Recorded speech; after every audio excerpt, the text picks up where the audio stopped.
Hi, my name is Russ from Color Process. Today I'm going to show you how to install ICC profiles on your system. If you go to the Color Process website and under Support, you can download our free ISO and 3DAP ICC profiles. Simply click on the download zip file.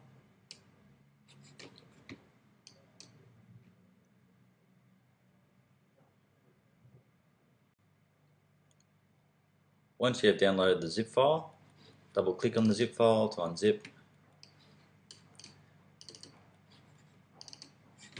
Inside you'll see the profiles.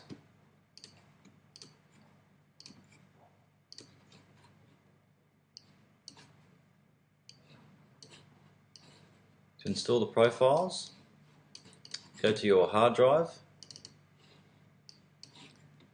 the library folder, Color Sync and Profiles, and simply drag the profiles to the Profiles folder on your system.